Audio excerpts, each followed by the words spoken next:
महाराष्ट्रामध्ये मुख्यमंत्र्यांच्या नेतृत्वात आम्ही देखील स्त्री सशक्तीकरणाचं काम हातामध्ये घेतलं। मग त्या ठिकाणी लाडकी लेक लाडकी योजना आणली की ज्या योजनेच्या अंतर्गत आमच्या घरी कन्या रत्न जन्माला आलं तर त्या कन्या रत्नाचं स्वागत झालं पाहिजे। जन्माला आली की 5,000 रुपये, पहिल्या वर्गात गेली की 5,000 रुपये, चौथ्या वर्गात गेली की 7,000 रुपये, 7व्या वर्गात गेली की 7,000 रुपये, असं आमच्या त्या मुलीला 18व्या वर्षी 1,00,000 रुपये मिळाले पाहिजेत। अशा प्रकारची लेक लाडकी योजना महाराष्ट्रामध्ये आपण सुरू केली। आमच्या महिलांना एसटी मध्ये 50% तिकिटामध्ये प्रवास आपण सुरू केला। एसटीचे लोक म्हणायचे आमची एसटी आधीच तोट्यात आहे, 50% तिकीट घेतलं तर काय परिस्थिती होईल। पण त्यांच्यानंतर लक्षात आलं इतक्या महिलांनी प्रवास करणं सुरू केलं, तोट्यात असलेली एसटी फायद्यामध्ये आली, अर्ध तिकीट घेऊन देखील फायद्यामध्ये आली। आणि आता आमच्या बहिणी आमच्या भाऊजींना सांगतात तुम्ही जरा घरी बसा, तालुक्याचं आणि जिल्ह्याचं काम मी करून येते। तुम्ही गेला की दुप्पट पैसे खर्च करता आणि परत तिथे तंबाखू पान खाऊन अजून थोडे पैसे खर्च करता, मी गेली तर पैसे वाचवून येते। त्यामुळे आता आमची बहीण त्या ठिकाणी तालुक्याच्या आणि जिल्ह्याच्या ठिकाणी जाऊ शकते। ही व्यवस्था आज आपल्या सरकारने केली आहे। माननीय मुख्यमंत्र्यांनी संवेदनशीलतेतून आम्ही निर्णय घेतला, आमच्या मुलींना उच्च शिक्षणाकरता केवळ 50% फी मिळायची, आमच्या मुली उरलेल्या 50% फी भरता येत नाही म्हणून त्या ठिकाणी शिकू शकत नव्हत्या।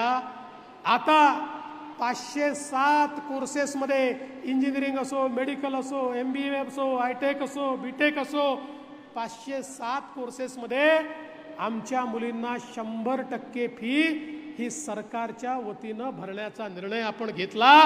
आता आपल्या मुली त्या ठिकाणी बेधडक शिकू शकतील, खासगी कॉलेजमध्ये देखील शिकू शकतील, अशा प्रकारची व्यवस्था आपल्या सरकारने या ठिकाणी केली आहे।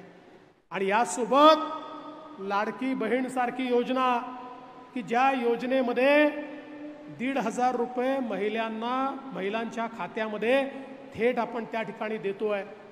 आपण योजना ज्यावेळेस घोषित केली आमचे विरोधक म्हणायचे फसवी योजना आहे, फसवी योजना आहे, 10% महिलांना देखील मिळणार नाही।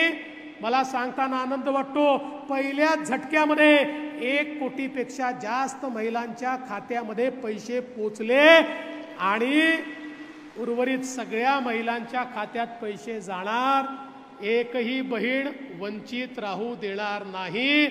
सगळ्या बहिणींच्या खात्यामध्ये पैसे जाणार आणि ते दर महिन्याला जाणार आणि ते वर्षानुवर्ष जाणार। तुमचा आशीर्वाद जोपर्यंत आमच्या पाठीशी आहे ना, ही योजना कोणीच बंद करू शकत नाही, कोणीच बंद करू शकत नाही। पण आमच्या विरोधकांच्या पोटामध्ये इतका गोळा उठलाय, ते म्हणतात 1,500 रुपये देऊन तुम्ही त्या ठिकाणी महिलांना खरेदी करता का, त्यांना लाच देता का?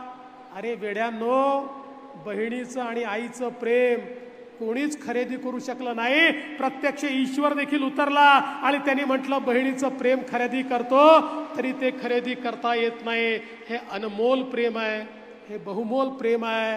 अरे आमच्या बहिणींचं प्रेम तर आम्हाला मिळतंच, आमचा प्रयत्न आहे त्या बहिणींना आम्ही काहीतरी ओवाळणी द्यावी आणि त्या प्रेमामध्येच आम्हाला उतराई व्हायचंच नाही आहे, आम्हाला बहिणींच्या प्रेमामध्येच राहायचं आहे। आज खरं म्हणजे सोन्याचा चमचा तोंडामध्ये घेऊन जे लोक जन्माला आले त्यांना 1,500 रुपयाचं मोल समजू शकणार नाही। जे लोक हॉटेलमध्ये गेल्यानंतर 1,500 रुपयाची टिप देतात त्यांना 1,500 रुपयाचं मोल समजणार नाही। माझी ती माय माऊली जी महिन्याच्या शेवटी हिशोब करता करता डोळ्यातनं पाणी आणते आणि विचार करते आता या महिन्यामध्ये पोरीला कमी करू की पोराचं कमी करू, त्या माय माऊलीला 1,500 रुपयाची मदत काय असते याचं मोल निश्चितपणे या ठिकाणी समजणार आहे। आणि म्हणून ही योजना त्या माय माऊली करता आणलेली योजना आहे। आणि एवढंच नाही, हा 1,500 रुपयाचा प्रश्न नाही आहे। आज बघा